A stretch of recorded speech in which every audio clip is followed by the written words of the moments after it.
हाँ तो प्यारे बच्चों, आई होप कि आप लोग अच्छे होंगे। मैं लाया हूँ साइंस का मॉडल पेपर जो बिहार बोर्ड द्वारा जारी किया गया है। तो चलिए देखते हैं। एक नंबर सवाल आपको क्या कहता है। समतल दर्पण की फोकस दूरी होती है। समतल दर्पण की फोकस दूरी होती है। इसका आंसर हो जाएगा सी, अनंत। समतल दर्पण की फोकस दूरी अनंत होती है। चलिए देखते हैं। 2 नंबर सवाल क्या कहता है। वास्तविक प्रतिबिंब दर्पण के किस ओर बनता है। वास्तविक प्रतिबिंब दर्पण के किस ओर बनता है। इसका आंसर हो जाएगा बी, दर्पण के आगे बनता है वास्तविक प्रतिबिंब। इसी तरह तीसरा सवाल हम लोग देखते हैं। यदि आपतन कोण 30 डिग्री हो तो परावर्तित किरण एवं आपतित किरण के बीच कोण होगा।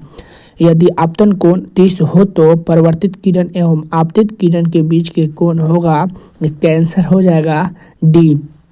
चलिए देखते हैं। अगला सवाल हम लोग देखते हैं। एक दर्पण पर आपतित प्रकाश की चाल सी है तो परावर्तित प्रकाश की चाल होगी। एक दर्पण पर आपतित प्रकाश की चाल सी है तो परावर्तित प्रकाश की चाल सी होता है। इसका आंसर हो जाएगा डी। चलिए देखते हैं। 5 नंबर सवाल क्या कहता है। गोलीय दर्पण में कार्तिकीय चिन्ह परिपाटी के अनुसार मूल बिंदु लिया जाता है। गोलीय दर्पण में कार्तिकीय चिन्ह परिपाटी के अनुसार मूल बिंदु लिया जाता है। इसका आंसर हो जाएगा सी, ध्रुव पर लिया जाता है, ध्रुव से लिया जाता है। चलिए देखते हैं। 6 नंबर सवाल क्या कहता है। जब प्रकाश सघन से विरल माध्यम में जाता है तो उसकी गति जब प्रकाश सघन से विरल माध्यम में जाता है तो उसकी गति बढ़ जाती है। इसके आंसर हो जाएगा ए, उसकी गति बढ़ जाती है। चलिए देखते हैं। अगला सवाल 7 नंबर आपको क्या कहता है। अपवर्तनांक के कारण कौन सी राशि बदलती है। अपवर्तन के कारण कौन सी राशि बदलती है। तरंगदैर्घ्य। इसका आंसर हो जाएगा बी, तरंगदैर्घ्य। अपवर्तन के कारण कौन सी राशि बदलती है। तरंगदैर्घ्य बदलती है। चलिए देखते हैं। 8 नंबर सवाल क्या कहता है। 50 सेंटीमीटर फोकस दूरी वाले लेंस की शक्ति है। 50 सेंटीमीटर फोकस दूरी वाली लेंस की क्षमता है। इसका आंसर हो जाएगा बी, 2 डाईऑप्टर होती है। चलिए देखते हैं। 9 नंबर सवाल। तैलीय कागज होती है। तैलीय कागज होती है। इसका आंसर हो जाएगा सी, प्रभाषक होती है। इसका आंसर हो जाएगा सी, प्रभाषक होती है। चलिए देखते हैं। 10 नंबर सवाल क्या कहता है। प्रकाश की चाल न्यूनतम होती है यानी कम। प्रकाश की चाल न्यूनतम होती है। इसका आंसर हो जाएगा सी, कांच में प्रकाश की चाल न्यूनतम होती है। चलिए देखते हैं। 11 नंबर सवाल क्या कहता है। निम्नलिखित में से किस भाग पर मानव नेत्र में किसी वस्तु का प्रतिबिंब बनता है। निम्नलिखित में से किस भाग पर मानव नेत्र में किसी वस्तु का प्रतिबिंब बनता है। इसका आंसर हो जाएगा डी। इसका आंसर हो जाएगा डी, दृष्ट पटल पर बनता है। चलिए देखते हैं। अगला सवाल क्या कहता है। नेत्र का पारदर्शी अग्रभाग कहलाता है। नेत्र का पारदर्शी अग्रभाग कहलाता है। इसका आंसर हो जाएगा बी, कर्निया कहलाता है। चलिए हम लोग देखते हैं। अगला सवाल क्या कहता है।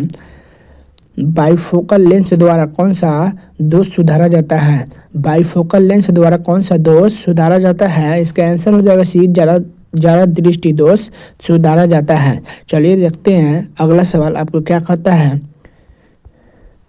रेडॉक्स कोशिकाएं किसके प्रति संवेदनशील है। रेडॉक्स कोशिकाएं किसके प्रति संवेदनशील है। इसका आंसर हो जाएगा 14 का सी, धुंधली रोशनी के चलते संवेदनशील है। धुंधली रोशनी। चलिए देखते हैं। 15 नंबर सवाल क्या कहता है। ब्लाइंड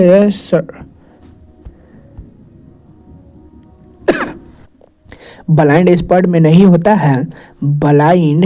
ब्लाइंड स्पॉट में नहीं होता है।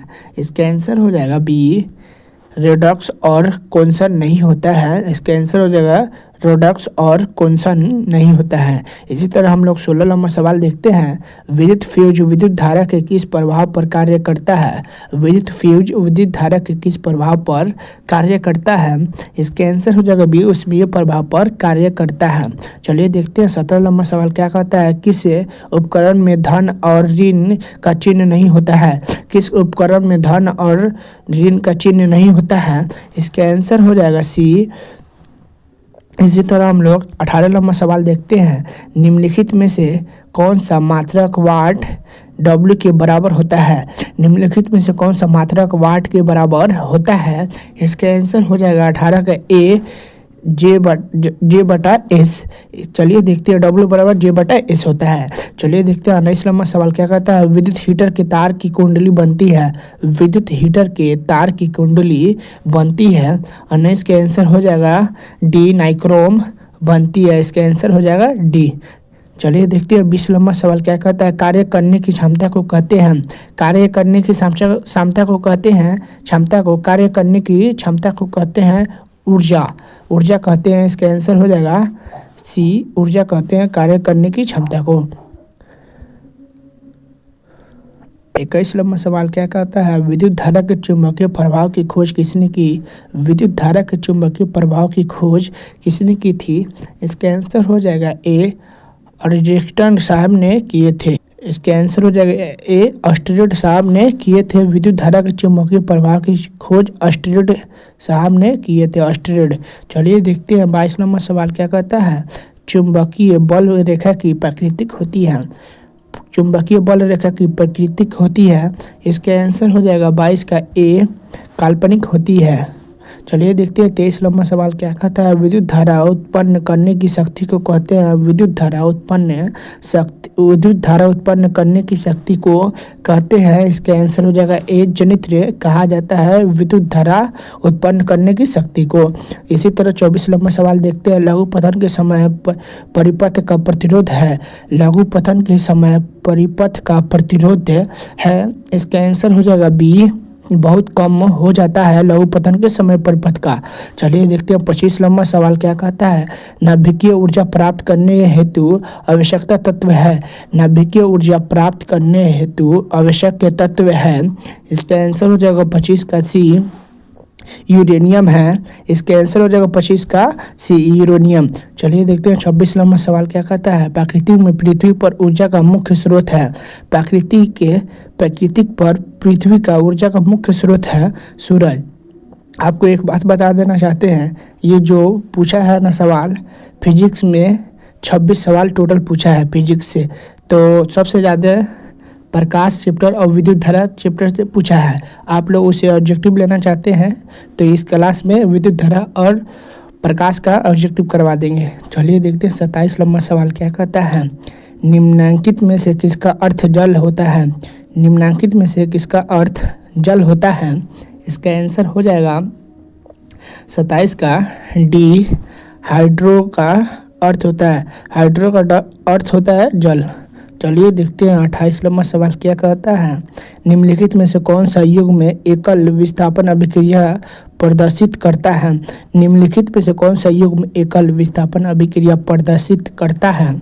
28 का आंसर हो जाएगा डी AgNO3 विलयन एवं कॉपर धातु।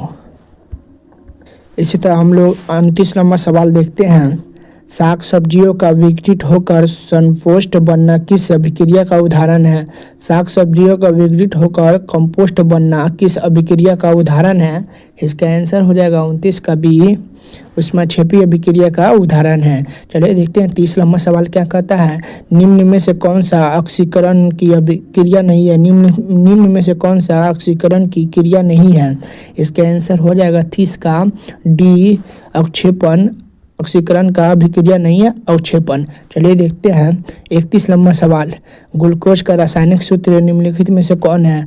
ग्लूकोज का रासायनिक सूत्र निम्नलिखित में से कौन है? 31 का आंसर हो जाएगा C6H12O6। चलिए देखते हैं 32 नंबर सवाल। निम्नलिखित में से कौन समीकरण संतुलित नहीं है? निम्नलिखित में से कौन समीकरण संतुलित नहीं है? तो ये संतुलित है, ये भी संतुलित है, ये भी संतुलित है, ये नहीं है। इसका आंसर हो जाएगा डी। चलिए देखते हैं 33 नंबर सवाल आपको क्या कहता है।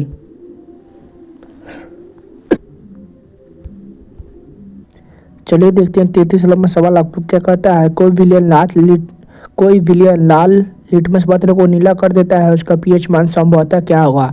कोई विलयन लाल लिटमस पत्र को नीला कर देता है, उसका पीएच मान संभवतः क्या होगा।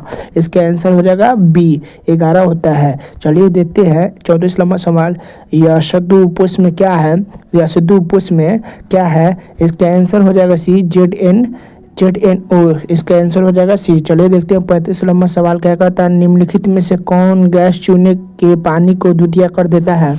निम्नलिखित में से कौन गैस चूने के पानी को द्वितीय कर देता है। इसका आंसर हो जाएगा डी कार्बन डाइऑक्साइड CO2। चलिए देखते हैं 36 नंबर सवाल, मधुमक्खी के डंक में निम्नलिखित में से कौन सा अम्ल पाया जाता है। मधुमक्खी के डंक में निम्नलिखित में से कौन सा अम्ल पाया जाता है। मेथनोइक अम्ल पाया जाता है। इसका आंसर हो जाएगा ए। चलिए देखते हैं 37 नंबर सवाल, प्लास्टर ऑफ पेरिस का रासायनिक सूत्र है। प्लास्टर ऑफ पेरिस का रासायनिक सूत्र है। इसका आंसर हो जाएगा BCaSO4 into half H2O। CaSO4 into half H2O। इसका आंसर हो जाएगा बी। चलिए देखते हैं 38 नंबर सवाल, अम्ल और क्षार आपस में अभिक्रिया कर बनाते हैं। अम्ल और क्षार आपस में अभिक्रिया कर बनाते हैं, लवण बनाते हैं। चलिए देखते हैं 39 नंबर सवाल क्या कहता है, निम्नलिखित में से किस तत्व को संयोजी इलेक्ट्रॉन की संख्या सबसे अधिक है। निम्नलिखित में से किस तत्व के संयोजी इलेक्ट्रॉनों की संख्या सबसे अधिक है। इसका आंसर हो जाएगा सी। चलिए देखते हैं आखिरी सवाल और 40 नंबर सवाल, क्यूपाइट निम्नलिखित में से किस धातु का अयस्क है। क्यूपाइट